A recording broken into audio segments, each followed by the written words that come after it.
Bonsoir, donc 11e jour d'expérience pranique. Alors je me sens de plus en plus heureux, j'ai de plus en plus de joie qui vient de l'intérieur, c'est très agréable, de la gratitude. Tout ce que je croise me paraît joli et c'est vraiment un sentiment agréable que je vais cultiver le plus longtemps possible. Le but c'est de rester dans cette lancée-là. Voilà. Et on m'a posé la question sur la différence entre l'expérience pranique et le jeûne. Et c'est vrai que je n'ai pas été clair parce que moi-même n'étais pas clair. J'ai un peu pris la décision parce que je sentais que le confinement se prêtait bien à cette expérience-là. Donc je vais détailler. Alors qu'est-ce que je fais quand je jeûne? Alors je parle de moi bien sûr, hein. Donc quand je jeûne, j'arrête de manger, tout simplement.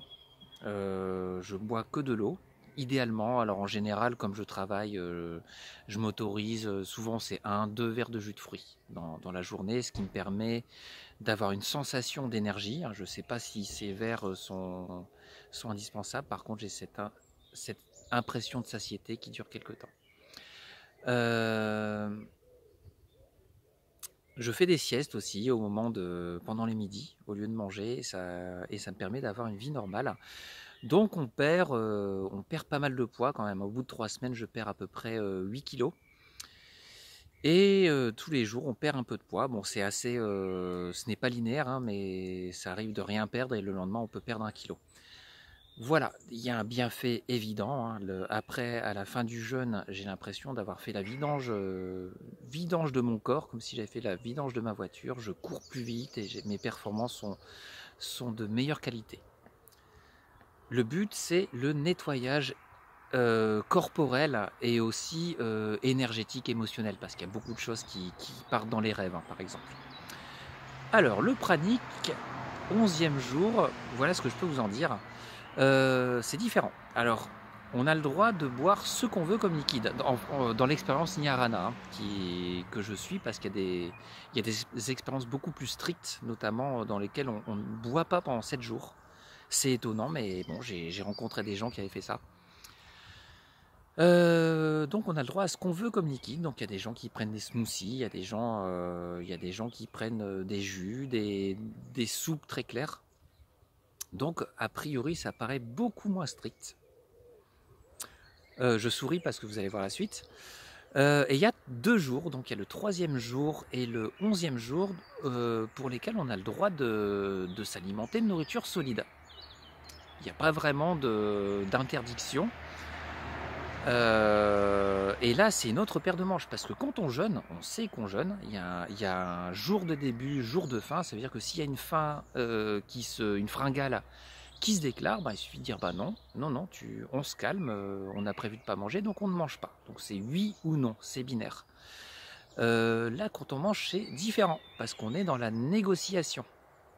Et les parents qui ont des enfants, surtout des ados, hein, connaissent bien la négociation et savent que c'est beaucoup plus compliqué que de dire oui ou de dire non.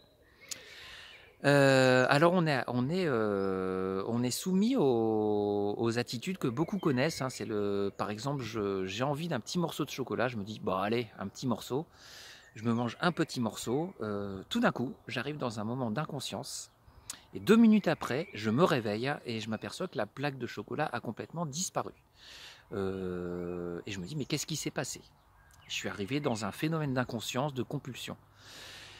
Et pendant ces jours où on remange, on doit manger, mais en conscience. C'est-à-dire que ces phénomènes-là, imaginons qu'on mange du chocolat, je ne pense pas que quelqu'un s'amuse à manger du chocolat au bout du 11e jour, hein, mais imaginons. Dès qu'on sent la compulsion, il faut rester conscient. Et là, ça devient intéressant parce qu'on commence à analyser tous les mécanismes qui nous font basculer dans cette inconscience. Voilà, donc c'est ce que j'ai vécu. Alors moi, je me suis trompé, j'ai mangé un petit repas le 10e jour à midi. Et là, je me suis dit, tiens, le 11e jour, why not, hein. Qu'est-ce qui se passe si je remange, si je m'autorise à remanger? Donc le midi, début d'après-midi, j'ai remangé. Et alors là, dans l'après-midi, j'ai vécu un enfer. Ça m'a ramené au premier moment où je jeûnais, où il fallait constamment lutter contre la faim. Et là, j'ai vraiment eu des envies de manger n'importe quoi, les plus pires cochonneries, des chips, du Nutella, enfin tout ce qui pouvait me remplir de manière compulsive. Et il a fallu lutter. Alors le problème, c'est qu'avec le mental, on ne lutte pas, parce que quand on lutte, c'est lui qui gagne. Donc il a fallu négocier avec ça. Et là, ce n'était vraiment pas simple, hein. J'ai vraiment vécu une expérience difficile, mais intéressante. Ça fait partie de l'expérience, hein, parce que plus on arrive à analyser ces phénomènes, plus on arrive à passer outre. Alors le but de cette expérience, au bout de 21 jours, comment je la vois moi, c'est d'arriver à détecter si en fait quand on a envie de manger, est-ce que c'est le corps qui demande ou est-ce que c'est une envie, une compensation émotionnelle notamment. La plaque de chocolat en général c'est pour masquer une émotion, hein, ou bien quand on a des problèmes, rien de tel qu'une bonne grosse tartiflette ou une raclette et comme ça c'est bien tassé et on pense plus à autre chose. On pense plus à rien en fait. Et à l'issue de ça, une fois qu'on identifie ces mécanismes, on arrive à comprendre de plus en plus ce dont on a besoin, à la cuillère près, à la fourchette près, dans un repas. Et il y a des gens qui arrivent à ne plus manger. Alors ça peut paraître étonnant, hein. Alors vous ferez vos recherches, vous me croyez si vous voulez, hein. Je demande à personne de me croire. Moi j'ai passé des années à rencontrer des gens qui étaient dans ce mode-là pour m'en faire une idée. Il y a des gens qui arrivent à ne plus manger depuis plusieurs mois, plusieurs années. Et pour moi, dans un premier temps, mais je ne veux pas faire de plan, mais ce que j'aimerais bien, c'est vraiment manger quand j'ai faim. C'est-à-dire peut-être faire un repas par jour, un repas tous les 2 jours, dès que l'envie se présente. Voilà, j'espère avoir été clair dans la différence entre ces deux processus. Alors pour moi, le processus pranique est beaucoup plus compliqué. Justement parce qu'on est dans l'entre-deux, ce que j'appelle l'entre-deux, on n'est pas du tout dans le binaire, oui je mange, non je mange pas. Donc là pour les 10 jours restants, par contre, je repasse à l'eau et éventuellement un peu de jus de fruits. Je vous dis à demain.